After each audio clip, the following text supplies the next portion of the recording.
Welcome back. आप देख रहे हैं एटी मनी बने अपना फाइनेंस मिनिस्टर। मैं हूं आपके साथ कविता थपलियाल और शो को आगे बढ़ाएंगे। हमारे दो खास मेहमान अब हमारे साथ जुड़ गए हैं, जीएसटी इन्वेस्टमेंट के सीएफपी आदित्य शाह और सीएफपी पूनम रुंगटा। आप दोनों का स्वागत है आदित्य और पूनम। दर्शकों के सवाल भी शो में शामिल करेंगे और साथ ही निवेश रणनीति की तमाम बारीकियों पर भी विस्तार से बात करेंगे। लेकिन उससे पहले हमारे एक सहयोगी शरद दुबे हमारे साथ जुड़ गए हैं, जो हमें ये बताना चाहते हैं कि कैसे रुपए की गिरावट कहीं ना कहीं इंटरनेशनल म्यूचुअल फंड्स में, अगर आपने निवेश किया हुआ है, इंटरनेशनल फंड्स में निवेश किया हुआ है, तो उस पर इसका इम्पैक्ट कम हो रहा है या गिरावट काफ़ी सीमित है। क्या है ये पूरा मांजरा, क्या कहना चाहते हैं, समझाना चाहते हैं शरद, पहले जान लेते हैं। अब हम आज बात करेंगे इंटरनेशनल फंड्स पे, जहाँ पे निवेश के में इम्पैक्ट होगा, लेकिन जो रुपये की जो डिप्रिसिएशन देखने मिली है उसके कारण जो है लॉसेस थोड़े कम हो गए हैं इंटरनेशनल फंड इन्वेस्टमेंट के। अब कह सकते हैं कि डाउनसाइड प्रोटेक्शन रिस्क में जो है एक अच्छी इंप्रूवमेंट देखने मिली है। अब ये फंड्स जो बेंचमार्क हैं, जैसे कि नास्डैक 100 इंडेक्स के, और अगर जो फंड्स निफ्टी 50 के इंडेक्स जो है बेंचमार्क है, उसमें एक आउट परफॉर्मेंस जो है आपको देखने मिला नास्डैक 100 इंडेक्स में पिछले 12 महीने में। अब इसके कारण यही है क्योंकि रुपये के जो गिरावट है वो ज़्यादा देखने मिली है। ऑफ कोर्स न्यू फंड जो इंटरनेशनल ऑफर्स हैं वो लगभग 5,000 करोड़ रुपए जो है कलेक्ट किए थे। और अगर देखा जाए तो नास्डैक 100 इंडेक्स जो है पिछले एक साल में 22% गिरा है, लेकिन उसी जगह मोतीलाल ओसवाल का नास्डैक 100 ETF और कोटक का नास्डैक 100 ETF, यहाँ पे जो है लॉसेस कम देखने मिली। और ये सेम चीज़ S&P 500 इंडेक्स में भी एप्लीकेबल होता है, जहाँ पे आप देख सकते हैं भिराय एसेट और मोतीलाल ओसवाल के S&P 500 के जो ETFs हैं वहाँ पे जो एक अच्छी थोड़ी परफॉर्मेंस बेटर देखने मिली अगर उसको कंपेयर करें उनके बेंचमार्क से। इसके अलावा आगे जाते हुए इंटरनेशनल फंड्स के लिए क्या इंपॉर्टेंट है कि इस साल जो है AUM में उतनी ज़्यादा ग्रोथ नहीं देखने मिली। इसका दो कारण है। पहला है कि RBI की रेस्ट्रिक्शंस आई है, $7 बिलियन से ज़्यादा सिक्योरिटीज़ में इन्वेस्टमेंट नहीं कर सकते। और दूसरा जो कारण है वो है कि अंडर परफॉर्मेंस देखने मिला है ग्लोबल मार्केट्स में। लेकिन याद रखिए, निवेशक जो हैं दो इंपॉर्टेंट रीज़न के कारण इंटरनेशनल फंड्स में इन्वेस्ट करते हैं। सबसे पहला ऑफ कोर्स है कि डॉलर गेंस हो सकते हैं, क्योंकि डॉलर जो है और ज़्यादा एप्रिसिएशन होने का संभावना। और दूसरा रीज़न होता है कि आप अपनी डाइवर्सिफिकेशन कर सकते हैं पोर्टफोलियो में।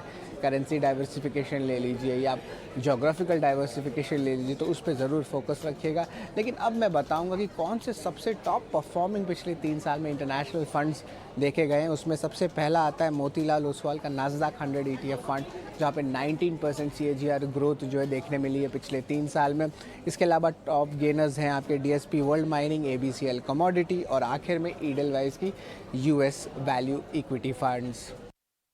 चलिए, तो यहाँ पूरी समझाइश दी शरद ने, जहाँ पे समझाया कि कैसे रुपया तो कमज़ोर हो रहा है लेकिन डॉलर की मजबूती का फ़ायदा इंटरनेशनल फंड्स को मिल रहा है। अब थोड़ा सा इस पर मंथन कर लेते हैं आदित्य और पूनम के साथ। तो आदित्य, एक साल का रिटर्न अगर मैं देखूँ तो मोतीलाल ओसवाल नास्डैक 100 ETF में -18% का है, कोटक का नास्डैक 100 में लगभग -17% का है।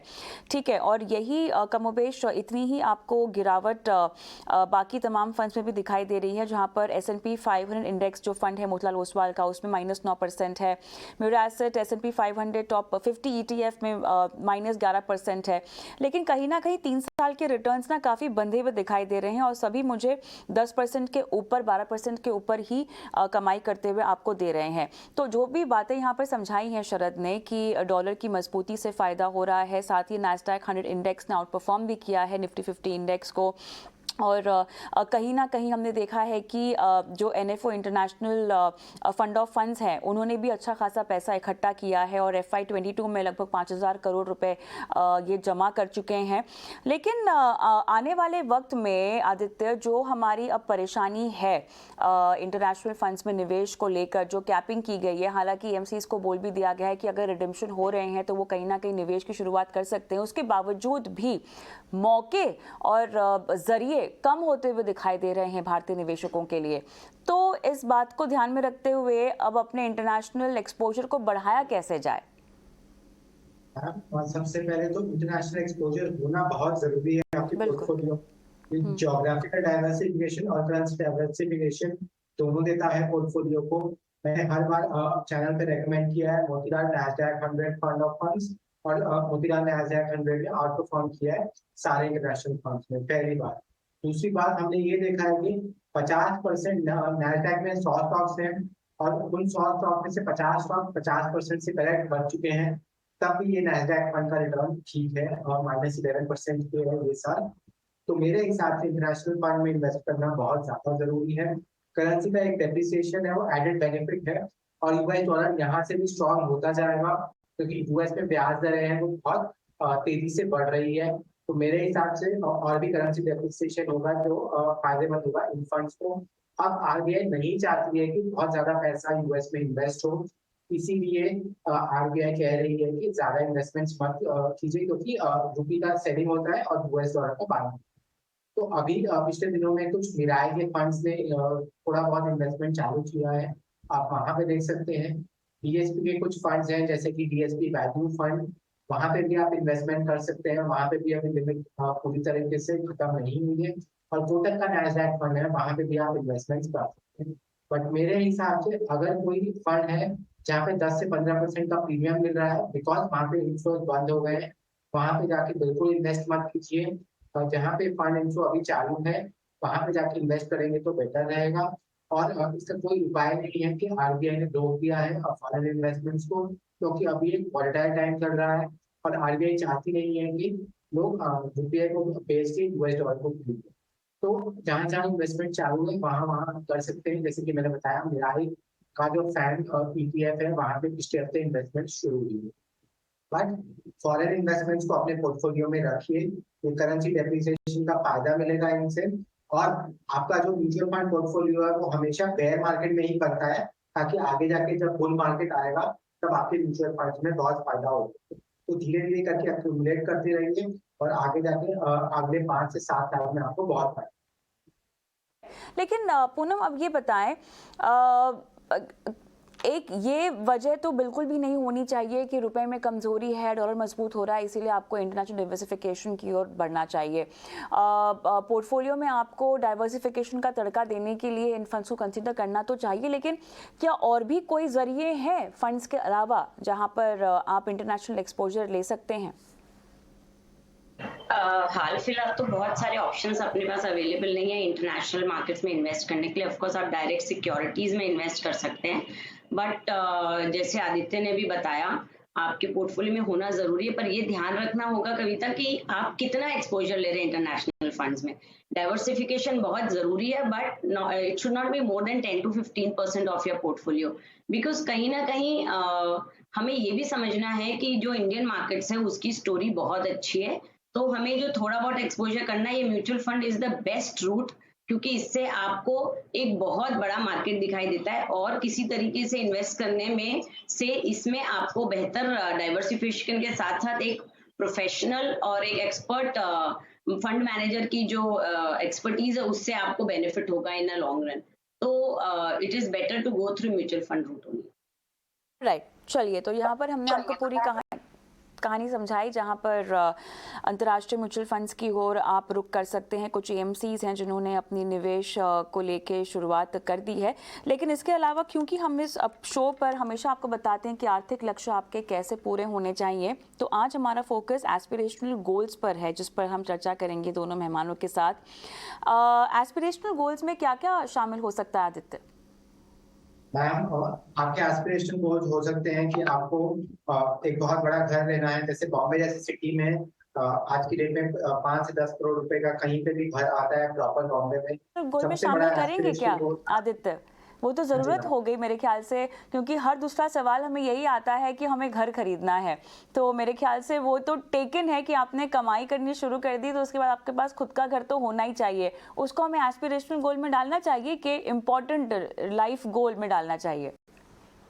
मैम, और सबकी अपनी अपनी इच्छा होती है, और मेरे हिसाब से आज की डेट में आप बड़े शहरों में जैसे कि मुंबई है या बैंगलोर है, घर लेना एस्पिरेशनल गोल ही हो गया है, क्योंकि घर की कीमतें जो है वो बहुत ज्यादा तेजी से बढ़ती जा रही है और लोगों की जो सैलरी है, लोगों की जो इनकम है वो उतनी तेजी से नहीं बढ़ रही है। जैसे कि मैं मुंबई में रहता हूँ तो मैंने देखा है प्रॉपर बॉम्बे में 5 से 10 करोड़ रुपए से नीचे कोई भी घर नहीं मिलता है। तो मेरे हिसाब से अब ये एस्पिरेशनल गोल ही हो गया है। अब ये तो पहला एस्पिरेशनल गोल। दूसरा एस्पिरेशनल गोल हो सकता है कि आपको कोई बड़ी गाड़ी खरीदनी है या एक बहुत ही बड़ा हॉलिडे करना है, या तो एक कोई बहुत ही बड़ी वेडिंग करनी है, अपने शादी करवानी है अपने रिलेटिव्स की, तो ये सारे गोल्स हो सकते हैं। ये एस्पिरेशनल गोल्स हैं, बिल्कुल ध्यान रखिए। ये ऐसे गोल्स नहीं है जिनके बिना आप जिंदगी को गुजार नहीं सकते। ये गोल्स ऐसे हैं जिनको आप एम करिए कि आप रीच कर सकते हैं, बट अगर आप रीच ना कर पाए तो कोई बड़ी बात नहीं है। इन गोल्स के लिए आपको प्लान करना बहुत जरूरी है। 10 से 15 साल का टाइम होराइजन देंगे इन सब गोल्स को तो बहुत ही ज्यादा अच्छा रहेगा, और टारगेटेड म्यूचुअल फंड्स में इन्वेस्ट करेंगे तो बेटर रहेगा। तो मेरे हिसाब से ये नंबर 2 गोल्स है। Number 1 goals long term goals होते हैं, जैसे कि रिटायरमेंट, वो है। एस्पिरेशनल गोल्स को अगर आप रीच कर पाए तो ठीक है, ना रीच कर पाए तो भी कोई बड़ी बात नहीं है। और टारगेटेड म्यूचुअल फंड्स को अलग इन्वेस्टमेंट्स करिए, ताकि लॉन्ग टर्म गोल्स के साथ ये कंबाइन ना हो, और इन गोल्स की तरफ जितना भी पैसा आप जुटा पाए उतना ठीक है। बट एक बात याद रखिएगा, एस्पिरेशनल गोल्स को लॉन्ग टर्म गोल्स के साथ बिल्कुल भी मत छूटिए। पूनम, आप कितनी गंभीरता से लेती हैं एस्पिरेशनल गोल्स को? कविता, जो आज का जो दौर है, जो जनरेशन, इंडिया की यंग जनरेशन है, वो एक सिंपल रोटी कपड़ा और मकान के इच्छाओं के लिए इन्वेस्ट नहीं करती है, और उनके जो गोल्स है काफी हटके हैं। जो आज के 30 साल पहले लोगों के गोल थे, वो उन लोगों के लिए सिर्फ basic requirement were the goals. अब जो लोग देखते हैं उनके एस्पिरेशंस होते हैं, जैसे कि आज अगर आप नेशनल एस्पिरेशन इंडेक्स भी देखें तो उसमें टॉप प्रायोरिटी पे लोगों की है कि उन्हें हेल्दी रहना है, फिट रहना है। तो हेल्दी और फिट रहने के लिए वो जो खर्च करते हैं, वो जिस तरीके से टॉप प्रायोरिटाइज करते हैं, बिकॉज जब हम गोल सेटिंग करते हैं तो हमारी प्रायोरिटी के हिसाब से हम चलते हैं। तो जो हेल्दी इंडिया रहेगा तो आगे चल के वो बहुत अच्छा इकोनॉमिकली प्रोग्रेस करेगा। साथ ही लोग अर्ली रिटायरमेंट को एस्पायर करते हैं। मतलब अब एक अगर किसी आप यंग इन्वेस्टर से बात करते तो वो कहते हैं हमें तो जी 55-50 तक रिटायर होना है, we want to live our life. जैसे आदित्य ने बताया, एक लग्जरी कार की ख्वाहिश करते हैं। आपको अगर बेसिक रिक्वायरमेंट है, आप एक नॉर्मल गाड़ी हैचबैक ले सकते हो, मगर एस्पिरेशन रहता है कि हमें एक लग्जरी कार लेनी है। तो ये किसी का भी गोल कुछ भी हो सकता है। जैसे आदित्य ने बोला कि पर्सनल चॉइस है कि आप क्या क्या चीज के लिए एस्पायर करते हैं। बहुत मर्तबा ये देखा गया कविता की अच्छी भली नौकरी चल रही है, a person in 30 suddenly decides कि मुझे तो आगे पढ़ाई करनी है, मुझे अब्रॉड जाके एक और डिग्री लेनी है। वो भी एक एस्पिरेशन है।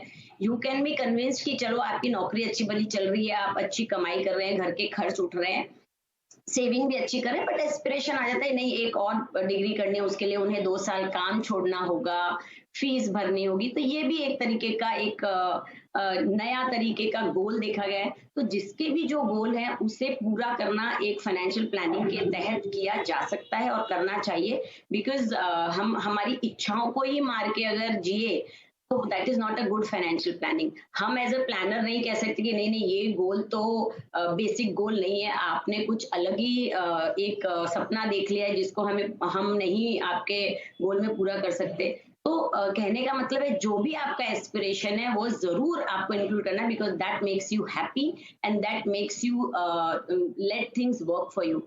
तो ये बहुत जरूरी है कि आप अपने साइकोलॉजिकल यानी हेल्दी रहने के लिए, क्योंकि आजकल मेंटल हेल्थ को बहुत इंपॉर्टेंस दी गई है, तो मेंटली हेल्दी रखने के लिए बहुत सारे और एस्पिरेशन होते हैं, फॉरेन ट्रैवल्स होता है, बहुत सारी ऐसी चीजें कविता, जिसे ऑफ कोर्स अगर किसी इन्वेस्टर की नीड है तो उसे पूरा करना बहुत जरूरी है। और वो कैसे पूरे होने चाहिए? प्लानिंग के जरिए। प्लानिंग कौन आपको बताएगा? हम आपको बताते हैं अपने शो के जरिए। तो चलिए इस मुद्दे को हम एक बार फिर से चर्चा में लेकर आएंगे दर्शकों के सवालों के जरिए, क्योंकि दर्शक जो है लगातार फोन लाइन पर बने हुए हैं। आदित्य के लिए सुरेंद्र बिष्ट साहब सवाल पूछना चाहते हैं। सुरेंद्र जी, सर नमस्कार। नमस्कार कविता जी, मैं दिल्ली से बोल रहा हूँ। जी सर। जी मैं अभी 52 इयर्स का हूँ और अनदर 6 इयर्स में रिटायरमेंट की ओर जा रहा हूँ जी। तो मेरे को ये चेक करना था कि आज अगर मुझे कोई लमसम सिप करनी हो तो मैं कितने अमाउंट की लमसम सिप करूँ जो मुझे 58 इयर्स के बाद, मतलब 6 इयर्स बाद एटलीस्ट 50,000 रुपीज पर मंथ मुझे दे। तो इस पे जरा प्लीज मेरी हेल्प करिए। लमसम कितना होगा सर? नहीं, वो मैं ये पता करना चाहता हूँ कितना मिनिमम अमाउंट, कितना मिनिमम करना चाहिए ताकि आप 50,000। ठीक है, समझ गए। बताएं आदित्य। मैम, इन्वेस्टर ने बताया नहीं कि रिटायरमेंट के बाद कितने सालों तक ये पैसे चाहिए होंगे उनको। मैंने 15 से 20 साल का असम्पशन माना है। पूछ लेते हैं सुरेंद्र जी कितने सालों तक आपको 50,000 रुपए लगेंगे?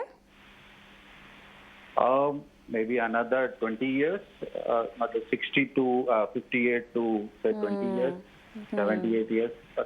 जी बताएं आदित्य। परफेक्ट। मैंने 15 से 20 साल अज्यूम किया था कि इन्वेस्टर उतना रिटायरमेंट के बाद जिएंगे, तो मेरे हिसाब से 50 लाख से 1 करोड़ के बीच की रकम होनी चाहिए इन्वेस्टर के पास। अभी उसको इन्वेस्ट करना चाहिए। उसको कहाँ पे इन्वेस्ट करेंगे? फॉर द टाइम बीइंग आप इक्विटी म्यूचुअल फंड्स में इन्वेस्ट करना चाहें तो कर सकते हैं। पराग पर एक flexi cap fund, UTI Nifty next 50 fund और डीएसपी क्वांट फंड, पहले आप इन सब में इन्वेस्ट कीजिए और एटलीस्ट 6 से 7 साल के अंदर कंपाउंडिंग का इफेक्ट दीजिए। उसके बाद आपको क्या करना है? उसके बाद आपको एक टेक्निक यूज करनी है जिसे कहते हैं systematic withdrawal plan.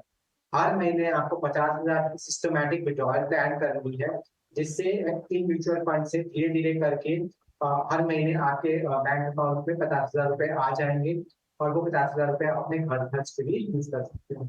Systematic withdrawal plan अच्छा ऑप्शन है उन सब लोगों के लिए जिनको एक रेगुलर इनकम चाहिए म्यूचुअल फंड्स की। आप इन फंड में इन्वेस्ट करेंगे और सिस्टमैटिक विड्रॉल प्लान यूज करेंगे तो आपको आराम से अपनी जो 50,000 रुपए की इनकम है वो आराम से मिल जाएगी।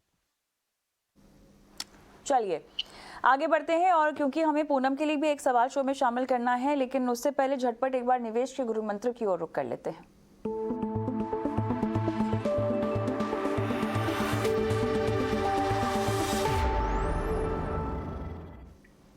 बताएं पूनम, क्या है आपका गुरु मंत्र आज का?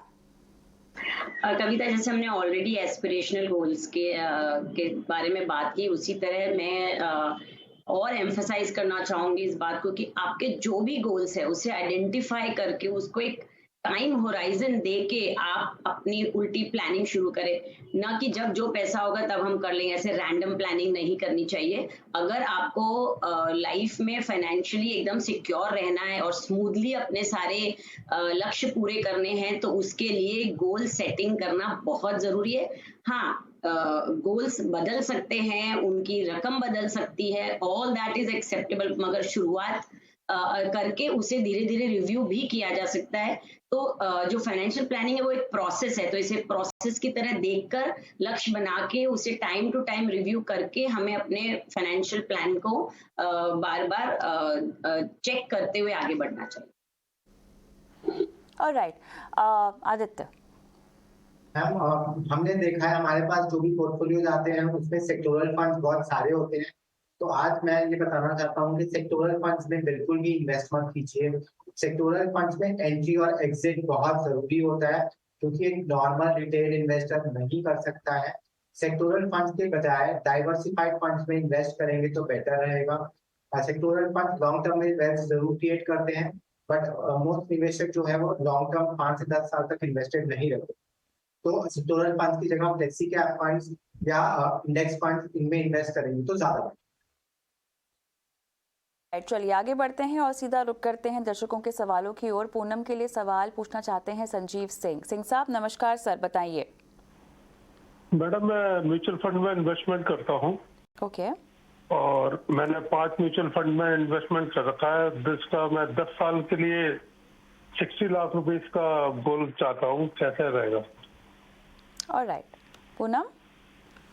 अगर 10 साल में इन्हें 1 करोड़ अचीव करना है तो करीब 40,000 रुपए प्रति माह निवेश करना होगा, क्योंकि जो टाइम है इनके पास 10 साल, उसमें जो रिटर्न्स हैं वो थोड़े कॉम्प्रोमाइज करते हैं हम नॉर्मली। मगर अगर यही सेम अमाउंट इन्हें कंटिन्यू करना है तो इन्हें 13 से 14 साल लग सकते हैं वो सेम गोल को अचीव करने के लिए, because of the compounding and the averaging factor. जितना हम लंबा समय इन्वेस्टेड रहते हैं उससे हमें कंपाउंडिंग बेहतर मिलती है मार्केट्स की। तो ये तो इनके जो गोल्स के बारे में बात हो गई। साथ ही अब इनके पोर्टफोलियो के बारे में बात करें तो अच्छा डाइवर्सिफाइड पोर्टफोलियो बनाया है, खाली मुझे लग रहा है कि जैसे इन्होंने स्मॉल कैप भी इंक्लूड किया है, ब्लू चिप, फ्लेक्सी कैप, सभी ये 2 स्मॉल कैप फंड्स लिए हैं और मोतीलाल ओसवाल का लार्ज एंड मिड कैप है। तो हमारे पास already large cap fund stand alone है, तो आप मोतीलाल ओसवाल का जो प्योर मिड कैप फंड है उसमें आप शिफ्ट कर दें। और जो 2 स्मॉल कैप फंड्स है वो काफी एग्रेसिव होते हैं, काफी वोलेटाइल और रिस्की होते हैं, तो उसमें आप टाइम टू टाइम नजर रख के जैसे जैसे आप गोल के पास पहुंचे उसमें से आप शिफ्ट करने की एक तैयारी रखें। अदरवाइज हो सके तो आप साल दर साल अपना इन्वेस्टमेंट बढ़ाएंगे तो आप अपने गोल तक आराम से पहुंच सकते। संजीव जी, आपको कोई सवाल पूछना है? Thank you madam. ऑलराइट, चलिए इसी के साथ समय हो गया है शो को भी समेटने का। पूनम आपका और आदित्य आपका बहुत बहुत धन्यवाद। समय निकाला, दर्शकों की फाइनेंशियल प्लानिंग आज करवाई और इसी के साथ मुझे भी इजाज़त दें। लेकिन देखिए, आपके सवाल हम तक लगातार पहुंचते रहने चाहिए। सवाल किस तरह के होने चाहिए? निवेश को लेकर, इंश्योरेंस को लेकर, tax, crypto currency, loan, credit card को लेकर कोई सवाल पूछना चाहते हैं तो अपना सवाल व्हाट्सएप कर सकते हैं 9619873567। इस पर आप लिखित रूप में चाहें तो सवाल भेजें। अगर आप चाहें तो वीडियो रिकॉर्ड करके भी वो वीडियो इस नंबर पर अपलोड कर सकते हैं। हम वीडियो स्क्रीन पर दिखाएंगे और हमारे एक्सपर्ट करेंगे आपकी लाइव फाइनेंशियल प्लानिंग। तो आपका इंतज़ार रहेगा इस नंबर पर, आपके सवालों का इंतज़ार रहेगा इस नंबर पर। दीजिए इजाज़त, नमस्कार।